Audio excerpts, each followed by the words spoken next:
Best Buy won't be selling the full-price iPhone X and iPhone 8, the most expensive models Apple has ever made, because customers have complained that, with the retail company's markup, the smartphones were too expensive.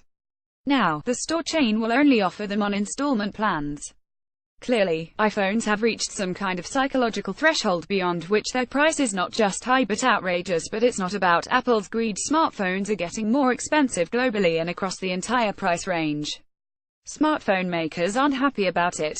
But it's getting harder for them to maintain their profit margins because, contrary to conventional wisdom about electronics prices following a downward trajectory, components are getting costlier. There's not enough competition in the manufacturing of intricate or essential smartphone parts.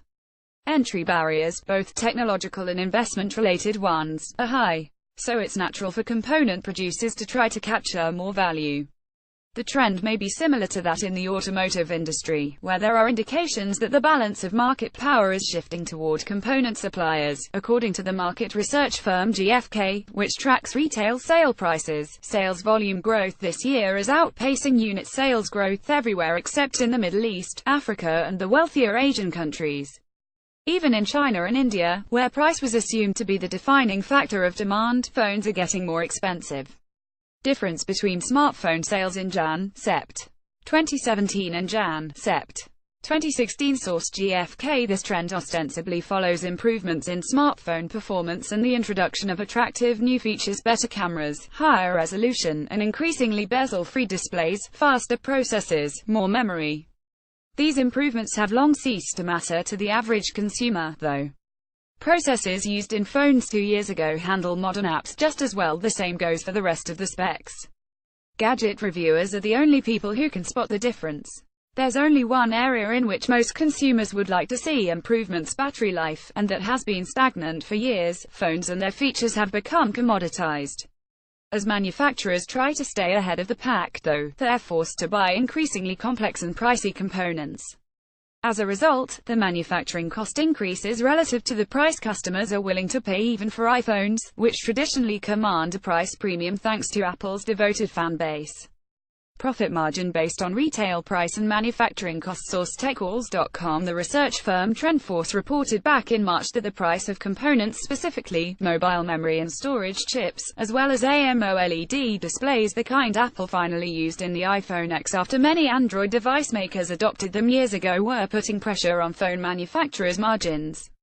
For Apple, that's a nuisance but not the end of the world. Facing disappointing iPhone 8 and iPhone 8 Plus sales, the company pins its hopes on the iPhone X, which is more innovative but less profitable. It'll still make plenty of money. For China's budget smartphone producers, however, it's a threat to their business model based on premium features at lower prices. In the automotive industry, component producers now enjoy higher valuations than automakers. Though some analysts argue that this is an accident, it could also be a sign that conventional wisdom about famous brands being more important than skill at making obscure widgets is being challenged. The modern widget is exceedingly hard to make at the level required by the likes of Apple and generally by a low-growth, bitterly competitive smartphone market. Relationships with big smartphone manufacturers can still make or break component producers, but the resulting shakeout can only make top-of-the-range components more expensive. In a market like this, making many of one's own components, as Samsung does, becomes increasingly important. It is no accident that Samsung's gross profit margin in the quarter that ended in June reached 46.9% compared with Apple's 38.5%, though the Korean company lacks Apple's prowess at selling lucrative content and services. Just 2 years ago, Apple was slightly more profitable than Samsung. The lesson here is simple: manufacturing matters. Increasingly, it's no longer the unloved stepchild in a world dominated by big brands.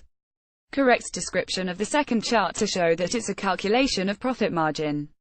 This column does not necessarily reflect the opinion of the editorial board of Bloomberg LP and its owners. To contact the author of this story, Leonid Bershidsky at Bloomberg.net, or contact the editor responsible for this story, Mike Nizza at Nizza3 at Bloomberg.net.